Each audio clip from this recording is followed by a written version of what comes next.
All right, good evening and welcome to City Council meeting of City of Aurora for June 8th. I'd like to ask everyone to stand for a Pledge of Allegiance. I pledge allegiance to the flag of the United States of America and to the republic for which it stands, one nation, under God, indivisible, with liberty and justice for all. Thank you. All right, Ms. Hawks, please call the roll. Ms. Barner? Here. Ms. Grindelow? Here. Mr. Hettridge? Here. Mr. Horvath? Here.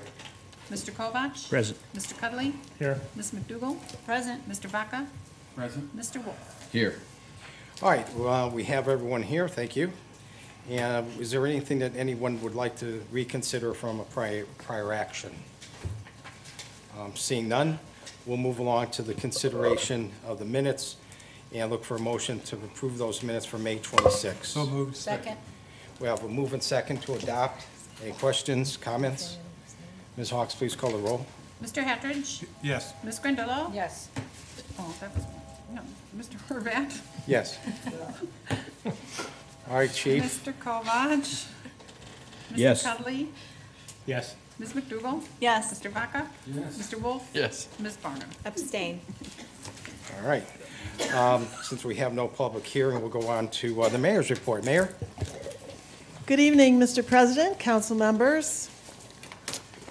I am very thrilled to announce that Aurora has moved up in the ranks of the top places to live in Northeast Ohio, with a 6th place ranking in Cleveland Magazine's Rating the Suburbs 2015. This year's ranking is a 3-place jump from last year's. Last week, contractors moved the Deed House off of its foundation and began laying the new foundation in the Pioneer Triangle. You should be able to see it out there.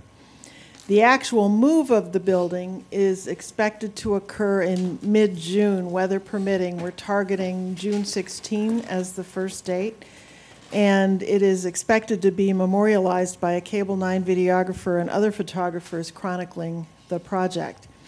In addition, we have a verbal confirmation on a final lease agreement with the Aurora Historical Society for that building, which we expect to bring to council in July. Tonight you will be asked to appoint Jim Fisher to a vacancy on the board, the Earned Income Tax Board of Review. The vacancy was created when member David Lodge moved out of the area.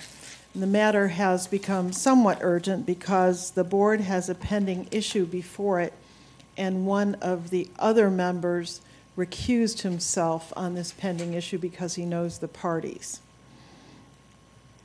The 5th annual Farmers Market, sponsored by the church in Aurora, Red Rock Farmers Market in the atrium at Anna Maria, opens this Wednesday, and it will continue each Wednesday through August 26th. It's a great community event, 4 to 7 p.m. on Wednesdays. I've been very busy in the last 2 weeks, which you can read, but I want to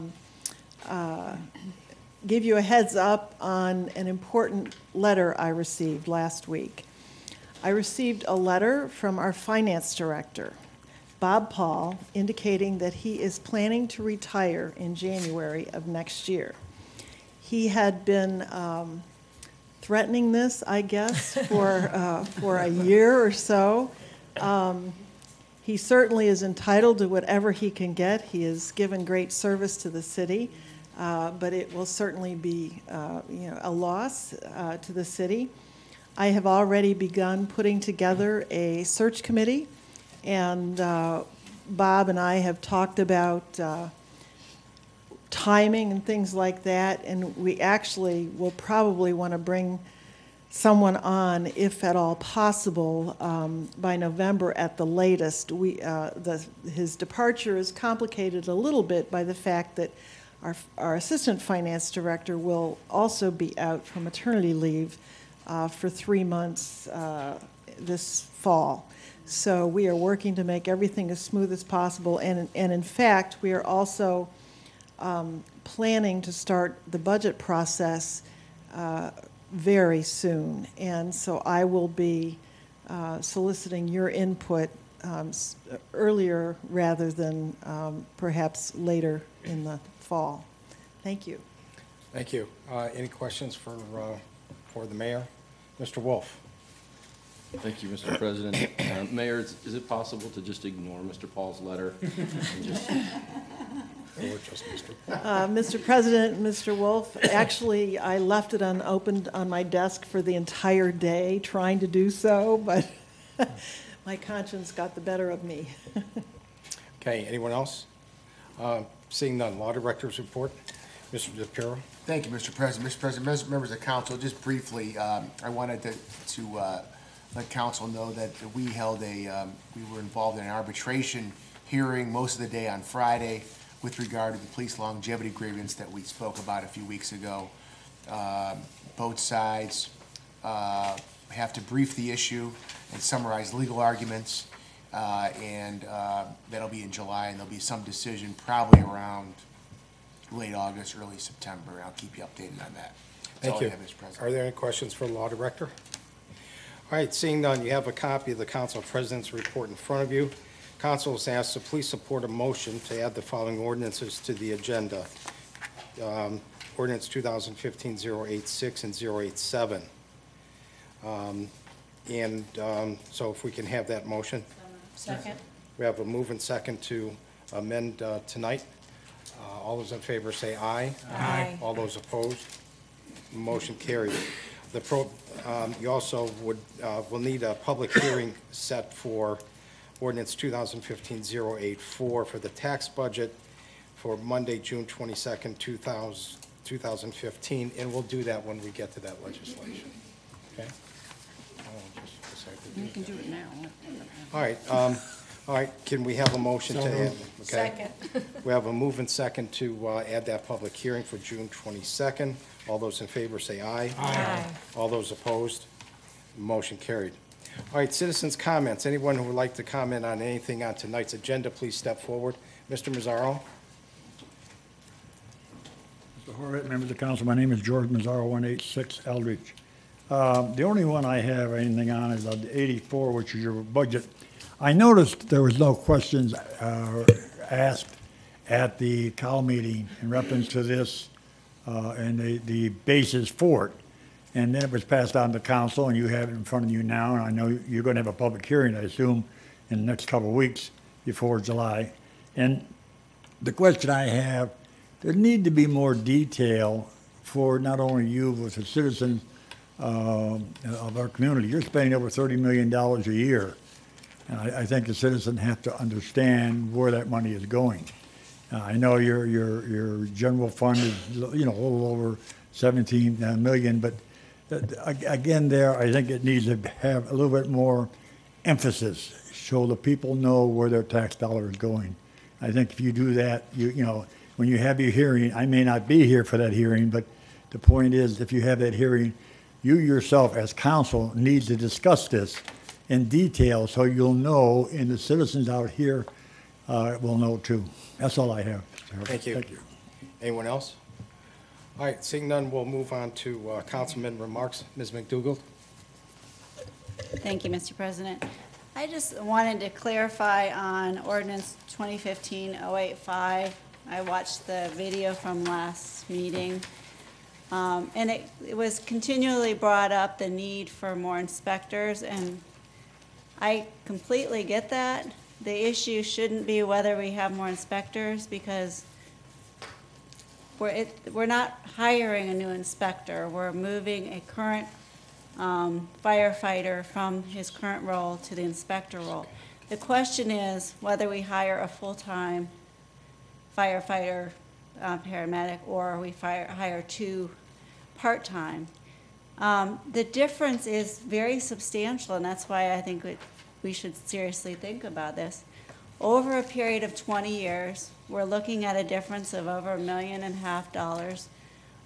for the same hours, but we're not paying longevity pay. We're not paying all the benefits to a part-time employee that we would pay to a full-time employee.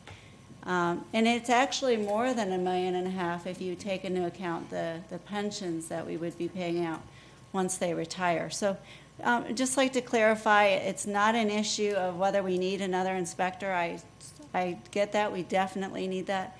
The issue is, do we replace that inspector with a full-time employee or 2 part-time employees or 3 part-time employees? And just to keep in mind that this is a long-term decision that over 20, 30 years would cost a lot of money, and we just need to be very careful when we proceed on that. So, thank you. Thank you, Mr. Wolf. Yeah, thank you, Mr. President. Actually, I wanted to ask the chief about 085, Chief, if he's got a sec. Mr. Wolf. Thank you, Mr. President. So, Chief, a couple years ago, you and I sat down and we walked through the fireman's annual budget, and you showed me the number of part-time employees that we had. Right. And that number has been reduced significantly over the last couple of years, has it not, and as far as people that are available because they're being hired away? Well, there's a couple things that have reduced it. They used to be allowed to work 106 hours in a pay period. Now we got to keep them under 30 a week Right. because of the Healthcare Act. So to get enough guys to cover, I cover 2 24-hour shifts a week every day with part-time people. Plus I backfill for the full-time vacation. So I can have 4 part-time guys working a day.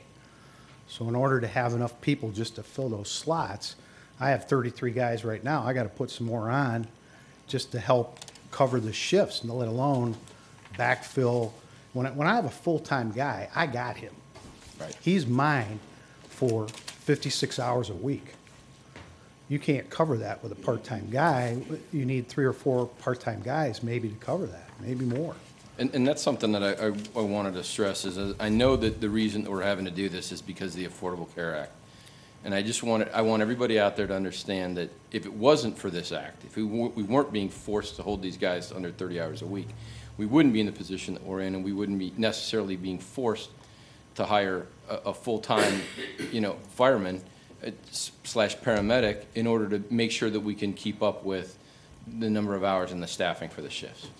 And there's a certain amount of consistency with a full-time guy too.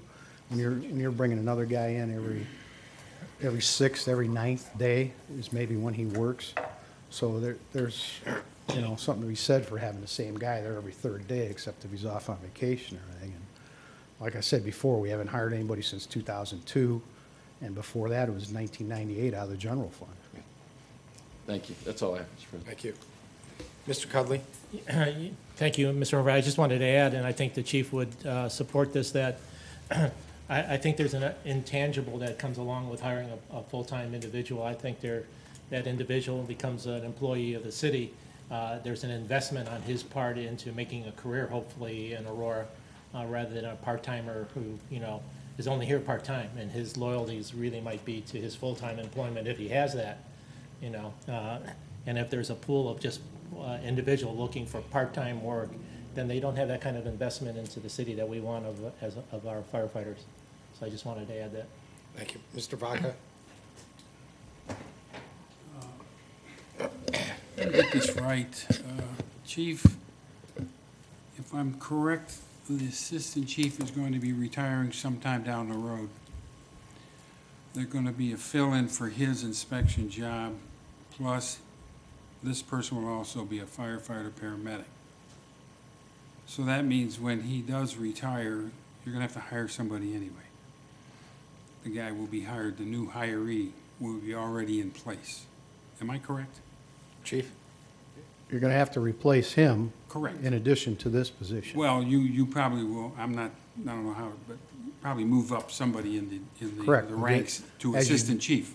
And as you do that, you backfill a shift because you're pulling somebody off a shift to take a day shift job.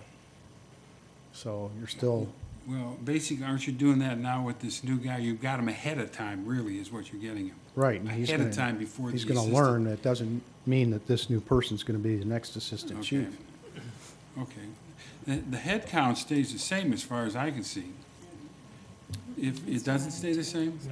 It's 2 people. It increases by 1. Oh, okay. Well, then I'm missing it a little bit. Okay. We're cool. Thanks. Mr. Cudley. Yeah, I maybe a little clarification, Mr. Vaca. I see this, the request was because we have additional need to cover all of the extra inspections that are going on because of new residents and new businesses, plus the backlog of those that are already existing. So there is, you know, a full inspector now, but we need additional support in that capacity. Yeah, now I see. Thanks. Thank you. All right, Chief. Thank you. Oh, Mr. Hatridge? Thank you, Chief. Thank you, President. My whole thing on this hiring this person, you sent us an email last meeting, after the Cal meeting, Chief, that there's 395, if I remember the amount. Yeah, it was pretty, I forget what I They're sent you. called- It they're was called over sheets. 300, sure. That are being Yeah, inspected. 395, 396, something Yeah, like that. something like that. Well, that's over 30 some odd inspections per month. Right. You have to understand, again, let me make this very clear, that some of these inspections could last 2 months for one company. McMaster Carr being one of them, okay? But we have some very large businesses in Aurora, and you're talking about suppression systems, you're talking about flow valve, you're talking about sprinkler heads, you're talking about smoke Alarm detectors. systems. I mean, the panels themselves, everything. This takes time, so if Assistant Chief Schmader retires, I mean, we could be behind the 8 ball, and some very unhappy business people, with their insurances especially, because if that system is not inspected, their insurance may not be valid. So, I understand your concern, Ms. McDougal, but this is a situation as we grow. I mean, 30 years ago, how many full-time firemen did we have, Chief? 30 years ago? Yeah, 5. 6, 8, something like 5, 5 then? Okay, 39 years 6. ago, it was 3, I think. right. So- 1970, we had 3. And this is 39 years later, and how many do we have full-time now? 17. Okay.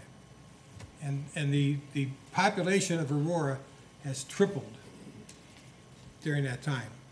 On our runs have Well, yeah, I mean, increased way. our residents have tripled, our businesses have probably quadrupled in the past 39 years. So you gotta keep that in mind, that where we're spending our money, is it going to be apropos for what we're getting? I think in this case, it has to be. But again, on the other hand, you might go out and inspect one thing in 15 minutes and you're done. But we're getting more businesses in. As things happened with the mixed use over Jackal Lake, hopefully we'll get some large businesses there too. So that's where I'm coming from, looking at the safety of it and the expense of it. Thank you. Ms. McDougal? Thank you, Mr. President. To Mr. Hatchard, what I was trying to clarify earlier, though, Councilman Hatchard, is the issue is not whether we're going to hire an additional inspector. That's a given. The issue is the new plate person that's going to replace the inspector, whether that would be full-time or part-time. So it's a given. We need more inspectors. That's not, as far as I'm concerned, that's not part of the debate. Debate is the person that fills that role currently held by the fireman police would be full-time or part-time. So, thank you. Mr. Wolf? Thank you, Mr. President. Chief, right now, the person that's going to be backfilling and training with the assistant fire chief is full-time, correct? Yes, So that person is going to become a full-time inspector along with him, which means we have to replace that full-time position. So we are, in essence, adding an inspector, and then we're having to fill his position that's being vacated right. as well. There's one of the existing full-time guys will be put onto the day shift to do inspections and still help answer calls. Right. Nobody just does one thing. Everybody does. Right. You know, even John and I, we jump on a squad if we have to. It just depends what's going on. You know, and without a certain base of full-time guys, then you start, if we can't get part-time guys to work, we pay overtime to maintain 6 guys on duty. You got 2 stations, and you can go below 6, but you're gonna close the station, you're gonna not have a squad in service because we don't have enough guys. Last weekend, I went through the whole overtime list and was paying an extra lieutenant and extra captain to be on duty because we had a guy call off sick, we didn't have enough guys. So, you know, you need a certain nucleus of full-time guys to help make this work. The part-time guys save us lots of money. You're absolutely right, they save money. But their availability is when they can come from their other jobs. You know, they still go on vacation, they still have family obligations, all this stuff too. The full-time guy owes me a certain number of hours per, you know, week. And in addition, this is one of the primary responsibilities of this city is to protect its residents. Through fire and through police. We clear the roads, but, you know, we are responsible for making sure that they receive a certain level of service. And I think this position ensures that they continue to receive that level of service. And thank you. I appreciate you filling this position in as opposed to trying to cobble together part-time and possibly not having enough guys to staff both stations. So, thanks. Chief, you might as well stay there. Mr. Hatridge? Thank you. This is my last one. Actually, the chief answered what I was going to answer to Ms. McDougal, and the chief basically did that, explained the part-time and how hard it is to get a part-time person to be devoted to do certain things and also be qualified. So, thank you. Mr. Cudley? Thank you, Mr. Horvat. I think as an example of that, my son-in-law is a full-time firefighter or a paramedic in Stowe and part-time in Aurora. I think he was scheduled to work over the weekend for Aurora, but he got called in from Stowe because there was an illness in one of the firefighters. So he had to go to Stowe. So he had to call Aurora and say, I'm sorry, I can't make it. You know, so then the chief is scrambling to get coverage. Thank you. Ms. Barner? Yes, thank you, President. Yeah, I agree. I mean, no doubt we always want to save money for the city. However, it's going to be counterproductive if you're trying to find a part-time person and continuously try to do that, and then inevitably you're paying overtime. So if it, you know, makes quality of life and everything much easier when you have someone consistent for the squad. So thank you. All right, Chief, you're good. All right, seeing no one else, we'll go on to tonight's legislation. It's ordinance 2015-032 is from the Committee of the Whole, and it was postponed on May 26th. It's an ordinance accepting for dedication Shannon Place, which is part of Hawthorne Subdivision Phase 5C, for recording as a public street in the city of Aurora, and the mayor's asked for this to stay postponed. We have a move and second for this to stay postponed. Ms. Hawks, please call the roll. Mr. Vaca? Yes. Mr. Wolf? Yes. Ms. Barner? Yes. Ms. Grandillo? Yes. Mr. Hatridge?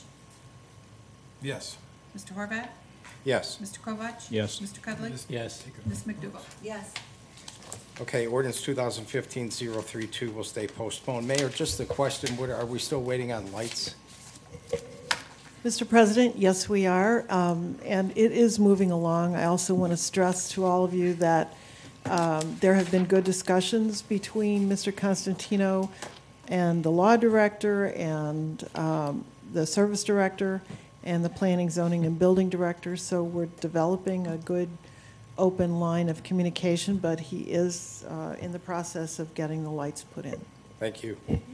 All right, ordinance 2015-070 is from the Committee of the Whole and is on third reading. It's an ordinance authorizing the mayor to enter into a Community Reinvestment Area, CRA agreement with JIT Packaging of Aurora Incorporated for a 100% 15-year tax abatement of real property taxes in accordance with the provisions of the city's Community Reinvestment Area known as CRA 1, adopted by ordinance 1994-52, amended by ordinance 1999-36, and ordinance 2005-105, and declare an emergency in order to facilitate construction as early as possible. This is our third reading. Second. We have a move and second to adopt.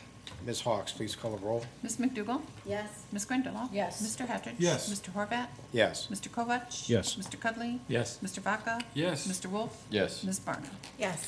Ordinance 2015-070 is adopted. Ordinance 2015-071 is from the Committee of the Whole and is on third reading.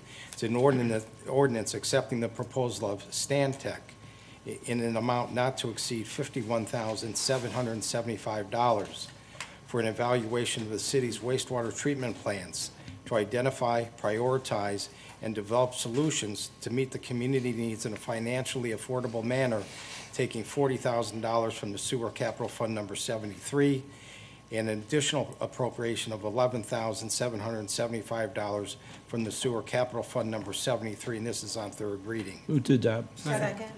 I have a move and second to adopt. Ms. Hawks, please call the roll. Mr. Kovach? Yes. Ms. Grandillo? Yes. Mr. Hatridge? Yes. Mr. Horvath? Yes. Mr. Cuddly? Yes. Ms. McDougal? Yes. Mr. Vaca? Yes. Mr. Wolf? Yes. And Ms. Barner? Yes. Ordinance 2015-071 is adopted. Ordinance 2015-084 is from the Committee of the Whole and is on first reading. It's an ordinance approving and adopting the tax budget for the City of Aurora for the calendar year 2016 and declaring an emergency as the budget must be adopted by July 20, 2015 in order to comply with Ohio Revised Code 5705.28, and there has been a public hearing scheduled for June 22nd at 7 o'clock. Ordinance 2015-085 is from the Committee of the Whole and is on first reading. It's an ordinance creating an additional full-time position of firefighter/paramedic and declaring an emergency to ensure the continuity of the Division of Fire and EMS pursuant to Section 8.03 of the Charter. And the mayor's asked for a suspension. So moved. Second. We have a move and second to suspend. All those in favor say aye. Aye. All those opposed? The motion is carried. Move to adopt. Second. We have a move and second to adopt. Any comments, Mr. Mazzaro? Mr. Horvath, members of the council, my name is George Mazzaro, 186 Eldridge. You know, it was great sitting out here as a citizen with you asking all these questions. I think it's very, very important that you do that. But one thing I will let you know, Chief Barnes, all the year I've known him, he lives on my street. Okay, the fact I don't ever recall him asking for something he didn't desperately need. And I appreciate everybody voting for this and get it passed and approved. Thank you. Mr. Cudley? Yes, I just want to point out that the administration really did not ask for a suspension on this. Sorry. It was my idea to move it forward this evening, and because we know how the mayor feels about, suspending some things on first reading. So I just want to point that out, that it's not her idea, it's our idea, my idea. So, okay, thank you. All right, we have a move and second. Ms. Hawks, please call the roll. Mr. Vaca? Yes. Mr. Wolf? Yes. Ms. Barner? Yes. Ms. Grandillo? Yes. Mr. Hatridge? Yes. Mr. Horvath? Yes. Mr. Kovach? Yes. Mr. Cuddly? Yes. Ms. McDougal? Yes. Ordinance 2015-085 is adopted. Ordinance 2015-086 is from the Committee of the Whole and is on first reading. It's an ordinance accepting the proposal of and authorizing the mayor to enter into a contract with Top Gun Supply, LLC, in the amount of $24,884 for the purchase of 44 handguns for the use by the police department, taking the necessary funds from the Capital Improvement Fund number 60 and declare an emergency to secure the price quote. And the mayor has asked for Move for suspension. suspension. So moved. Second. We have a move and second to suspend. All those in favor say aye. Aye. All those opposed? Motion Move carried. to adopt. Second. We have a move and second to adopt. Any comments from the public? Seeing none, Ms. Hawks, please call the roll. Mr. Kovach? Yes. Mr. Cuddly? Yes. Ms. McDougal? Yes. Mr. Vaca? Yes. Mr. Wolf? Yes. Ms. Barner? Yes. Ms. Grandillo? Yes. Mr. Hatridge? Yes. Mr. Horvath? Yes. Ordinance 2015-086 is adopted. Ordinance 2000, there's resolution 2015-087. It's from the mayor, Barner, and Cuddly. It's a resolution confirming the mayor's appointment of Mr. James Fisher to membership on Aurora's Earned Income Tax Board of Review, replacing Mr. David Lodge for the term ending December 31, 2016, and declare an emergency as council wishes to confirm this appointment at the earliest possible opportunity to ensure the continuity of the Earned Income Tax Board of Review in accordance with Chapter 187 of the Aurora Codified Ordinances of the City of Aurora. The mayor's asked for suspension. So moved. Second. We have a move and second to suspend. All those in favor say aye. Aye. All those opposed? Motion carried. Move to adopt. Second. We have a move and second to adopt. Any comments from the public? Seeing none, Ms. Hawks, please call the roll. Mr. Hatridge? Yes. Ms. Grandillo? Yes. Mr. Horvath? Yes. Mr. Kovach? Yes. Mr. Cuddly? Yes. Ms. McDougal? Yes. Mr. Vaca? Yeah. Mr. Wolf? Yes. Ms. Barner? Yes. Resolution 2015-087 is adopted. All right, is there anyone who would like to comment on anything, on anything? This is your time to come forward. Ma'am? Yes, thank you. Welcome back again. I have my 2 minutes. No, I have to stand here so you can see this. I'm going to have to ask you to introduce yourself. Mary Greer, 8783. And just try to stay close to that microphone, please. Okay. All right, well, I'll shout. Okay. I'll use my English teacher voice. Okay, in 2 minutes, I'm sure this is a much more complicated subject than I could possibly tell you in 2 minutes, but this topic tonight is who gets the money for an injection well. Here's the barrel of waste. Here's the owner of the well. He gets paid, but we don't know how much. That's private. It's his personal business how much he wants to get paid for that one barrel. So here's the money that he gets, but he has to pay fees. If the money comes from, if the waste comes from out of state, he has to pay back to the state 20 cents a barrel, not 20%, 20 cents. If the waste comes from in-state, then he has to pay 5 cents back to the state. Who gets the money? The ODNR. They have 4 inspectors, speaking of not enough inspectors, who mostly are stuck doing administrative work. And who gets the rest of the money? The well owner gets the money. Now, we don't really know how much he's getting, but let's just guess that he's only getting $1 a barrel. If he's getting $1 a barrel from out of state, then he gets to keep 80 cents, right? If he's getting the barrel from in-state, then he gets to keep 95 cents. But if he's getting $5 a barrel, and we have no idea what he's getting because it's private, he might be keeping, if it's out of state, $4.80, or he might be keeping, if it was an in-state barrel, $4.95. In addition, for paying back to the ODNR, he gets a retained fee for doing that service of 3% of all of this money. And if he can get 500,000 barrels into his one well, he doesn't have to pay any of this at all, as far as I understand it. Thank you, and you have the topic which you can read, and I gave you another topic on health impacts. Thank you very much. Thank you. All right, anyone else? Mr. Mazzaro? Mr. Horvath, members of the council, my name is George Mazzaro, 186 Eldridge. Last meeting, we talked about the fire hydrants are going to be worked on. The only budget is at $10,000. You have 1,500 fire hydrants in this city, and all of them need to be done, not just 100. And it'll cost you about $100 to get one done. So I need to, see something more boisterous, right, to say, to get the hydrants painted. Whatever the cost of the deed house removal and replacement, isn't that one bid? Is more than one contractor working on that?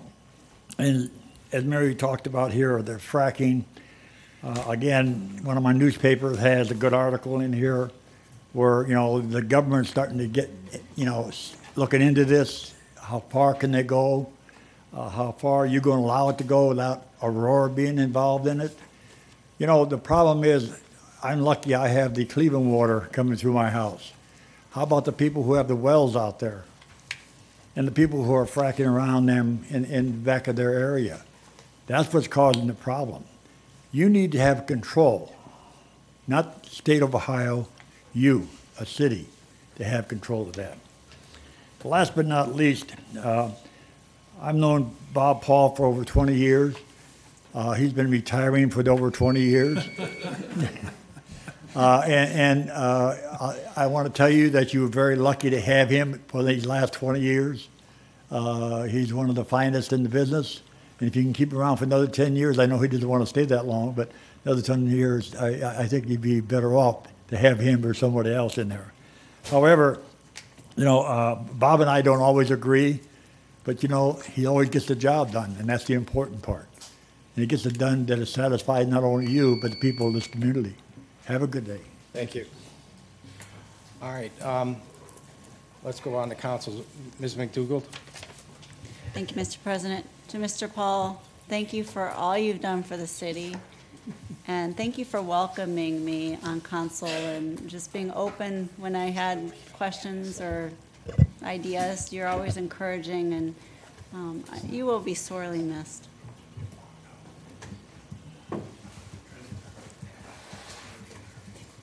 Mr. Hatridge? Thank you.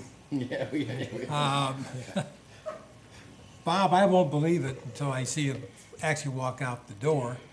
How long has it been? 23, 24? 27 years. My gosh. Let's keep in mind, it's still another 6 months away. Yeah. Yes. But anyway, you've done a heck of a job, Bob. You really have. And I greatly appreciate it. And there's somebody else that greatly appreciated you, and that's my wife. Thank you. Ms. Barner? Yes, thank you, Mr. Horvat. I ditto those remarks, and I know we have 6 good months with you, Mr. Paul. My question, obviously, is in regards to the search, obviously, how that will be advertised. Hopefully, Mr. Paul will have some input on who you might be recommending to fill those big shoes. Not that we want you to go away anytime soon, but obviously, I know that we'd be in favor of extending that too, but as you go along with the search. I also am very excited about the farmer's market that's going to be starting this week. I'm excited to have that back. I was wondering if there's anything new that is going to be, or is it just going to be what they've had for the past few seasons? If there's any new vendors or anything else that we can look forward to coming up here, and hopefully good weather and on Wednesday. So, and congratulations again for living in a great city that we live in Aurora. That is outstanding. Obviously, I'm always excited any fantastic news that our city receives. And congratulations to us who sit on council and makes those decisions for our city. I think we give ourselves a pat in the back, being that we've moved up 3 spots, as well as to the mayor.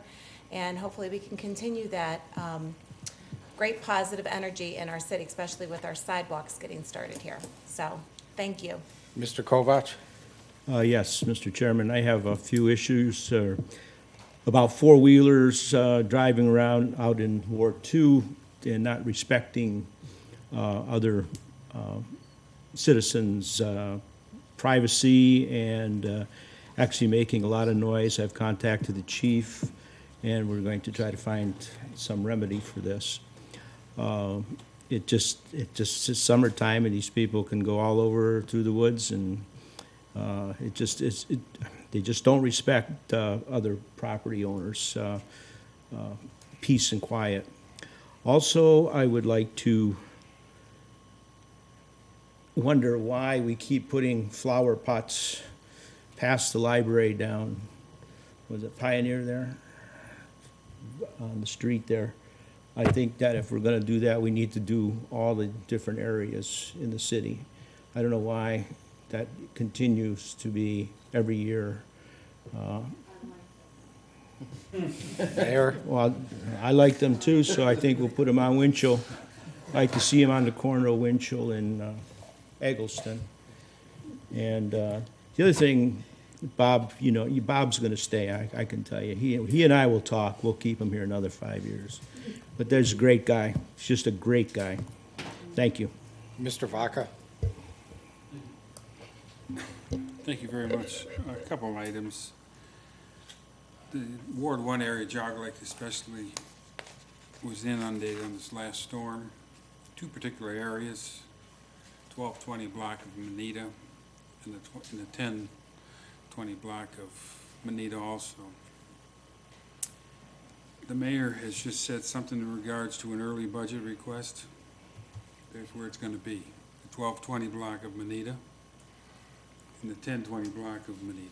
We've got to do something. These poor people. This lady just, the one house, she just put a file claim in last year. Got it again. So we need to really work on these 2 areas on Manita. Everything else seemed to be okay. I didn't get any other complaints that I know of, unless the mayor got some. I didn't get any other ones. Mr. Paul, I know the body is getting to that point. I have the same issue. Can we put your brain on a memory stick, and then you can retire with ease? Try to get those real estate houses. And another thing that you're not aware of, I don't know if we talked about it last week, 2 weeks ago, but Reminderville was denied that California road project. So therefore, that's out of the picture again. Until next year, they're going to try again, or maybe we should try this time. Maybe we'll have better cloud. Summit County denied them of that grant to fix that road. Okay, Mayor, there was a question about bids or quotes on the deed house. Would you like to address that? Yes, thank you very much, Mr. Chairman.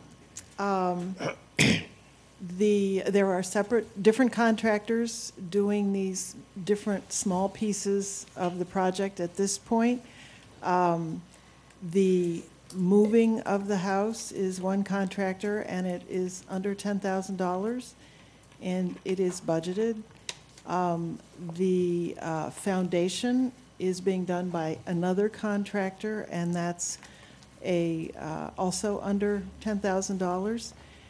We are soliciting quotes for the exterior renovation, which we don't yet have quotes in, and we may need to bring those to you because I don't know where those are going to stand. We are extending an electric line to the deed house. That is another contractor, and that also is under $10,000. Thank you. Mr. Chairman, would you permit me to address one other issue that was raised? Yes, go ahead. And this was the search for a new okay, finance thank you. director. I have had some lengthy discussions with Mr. Paul and also with Ms. Salura, and they each will have roles in the search, although they will not be on the search committee itself. Obviously, the new finance director will have to work pretty closely with Ms. Salura, and so I am certainly keeping that in mind, and they will be kept in the loop. There will be advertising in some form. I think we may go advertise through a couple of associations that Mr. Paul has suggested. The search committee is being chaired by Denny Mervis, and I'm still putting together the other members. But I expect that they will probably hold a first meeting in June sometime. Thank you. Thank you.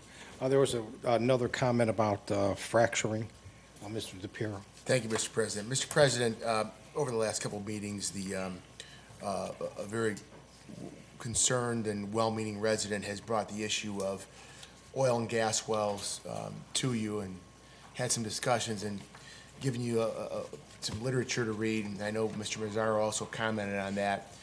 And the first thing that I would say is that, as I've indicated in the past, this area changed in the state back in 2004.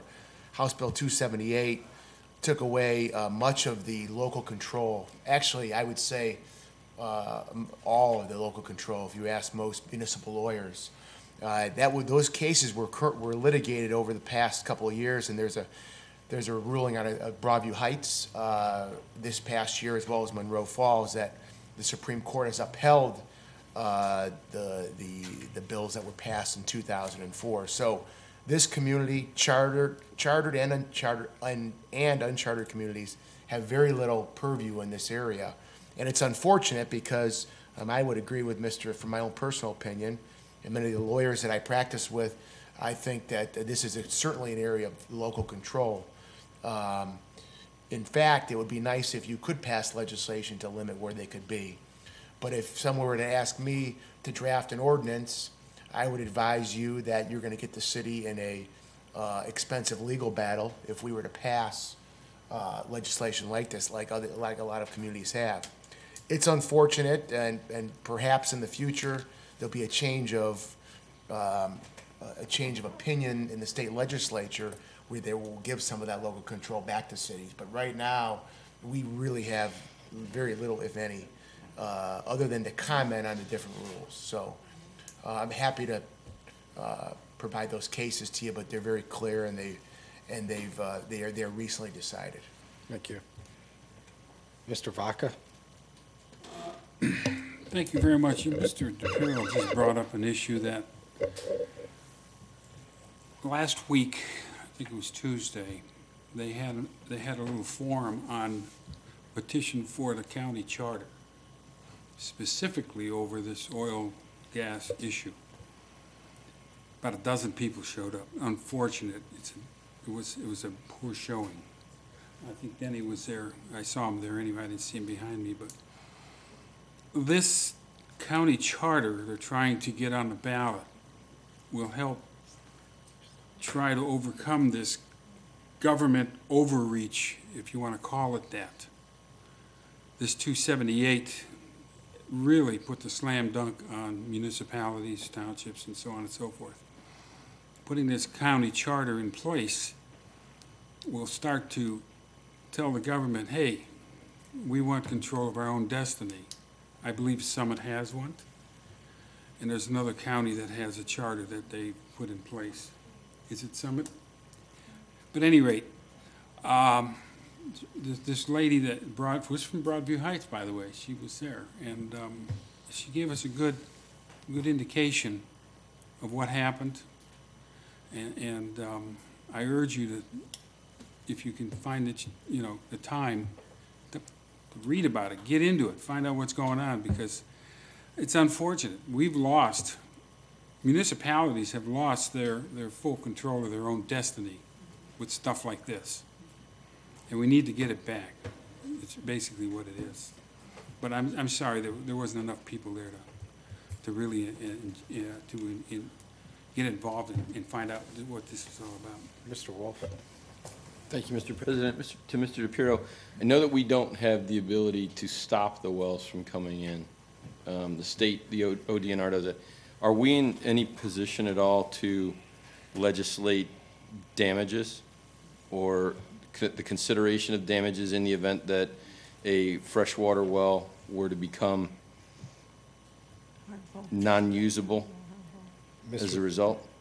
Mr. DePiero. Mr. President, Mr. Wolf, members of council, the legislation and the laws that are in place is my understanding, and I'll be honest, I've read the cases and I've read the law. I don't think it limits liability, though. If there was an oil or a gas company that would create a hazardous situation, poison the water,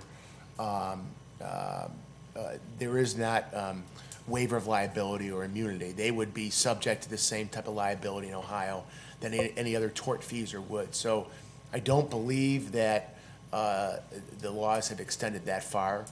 It merely has thwarted the local government's rights to legislate as to where a well could be, the different types of safety regulations. It's all within the state of Ohio, and the state is the one who permits them and sets down the rules.